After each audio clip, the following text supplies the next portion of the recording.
Assam premier league बियो मैया बङाइगाव जिल्लानि बेटबारियाव बेखेवजेननाय जाबाय। दिनै चिरां जिल्ला हिसाबै जोंहा बे थेक्राजरा रायन' स्पर्टिं क्लाबनि गेलेग्रा फोथाराव दिनै जागायदों। गासै 8था जायगायाव जागोन बियो प्रिमियार लिगआ। फैगौ 5 तारिखआव गसाइगाव रायमानायाव बे जागोन आरो दिनै सर्बजरायावबो जागोन। बेनिखायनो चिरां जिल्ला स्पर्ट्स एस'सियेसन हिसाबै दिनैनि खेलाखौ जिबायदि खुंनांगौ बेखौ जोङो जोबोरैनो मोनसे नाजानायनि गेजेरजों दिनै जाफुंहोनो जोङो हादों होननानै बुंनो हायो।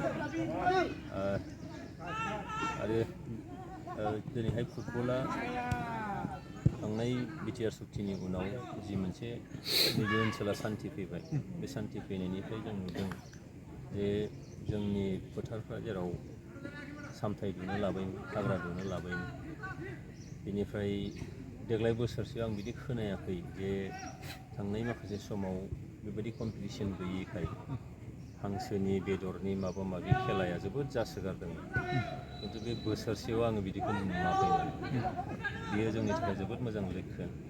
आरो जिहेतु बिटिआर ओनसोलाव दिनै जोंहा बे प्रिमियार लिगआ सोलिदों, बिनि सिगां जोंहा दुरान्ड काप जाबाय, बिदिनो आसामनि माखासे कापफोर जानानै थांबाय आरो काउन्सिलनि थाखाय ISPL जानानै थांबाय। दा बेजों जोंनि गेलेगिरिफोरनि फुटबल गेलेगिरिफोर आरो फुटबल मोजां मोनग्राफोरनि गोसो गोरबोआव जोबोद मोनसे रंजानाय फैदों। आरो जिहेतु दिनैहाय बिटिआर सोरखारनिफ्रायबो क्लाब लिगआव जायफ्रा गेलेदों देरहासार जादों बिसोरनो क्लाबनो 5 लाख करि फोसावदों। दा बेफोरजों जोंनि गेलेगिरिफ्रा लाइमोनफ्रा जोबोद मोनसे गोसो दुंगादों जे भबिष्यतआव गेलेनायनि गेजेरजों माबा मोनसे जानो हागोन होननानै।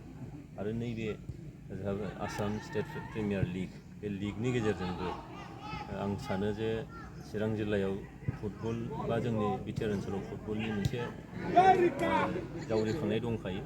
आरोबाव बेबायदि खेलानि गेजेरजों जोंनि गेलेगिरिफ्रा आरोबाव आगानसे बिथांमोनहा गोसोआव बोलो मोनबावगोन आरो बे जोंनि भबिष्यतआव जोंनि नैबे बिटिआर ओनसोलाव फुटबलनि मोजां मोनसे थासारि निस्सय फैगोन। आरो जों मिजिं खालामनो हायो बेबायदि थांबाय थानो हायोबा, लांबाय थानो हायोबा जोङो दिनै भारतबर्षआव नुदों जे माने इन्टारनेसनेल लेभेलनि मोनसे मोजां टिम जोङो वर्ल्ड काप गेलेनो हानाय मोनसे टिम जों मोननो हायाखै।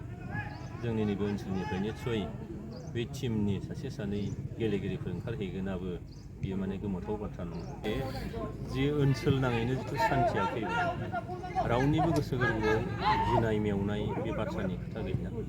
मानोना बयबो उदां गोसोयै बयबो दिनैहाय सोलिनो हादों, थांनो फैनो हादों, खामानि मावनो हादों।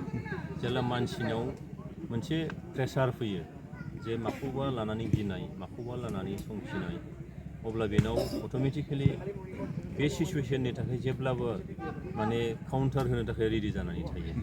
दा खिन्थु दिनै जों नुबाय बयजोंबो गोरोबलायनाय, बयजोंबो थांलाय फैलाय खालामनो हानाय, रायज्लायनो हानाय, सावरायनो हानाय बे थासारि फैनाय लोगो लोगोनो दिनै खेलानि बिथिङावबो जेराव जोङो राफ मोनसे जोंनि आखल आखुफ्रामोन बा बिदि साननाय हनाय बा जोंनि बेब'हारफ्रा दंमोन, दिनै बियो बयबो नों जेराव नों राफ खालामोबा सोरबायाबो राफ खालामगोन, सोरबाया राफ खालामोबा नोंबो बिदिनो खालामनो नाजागोन।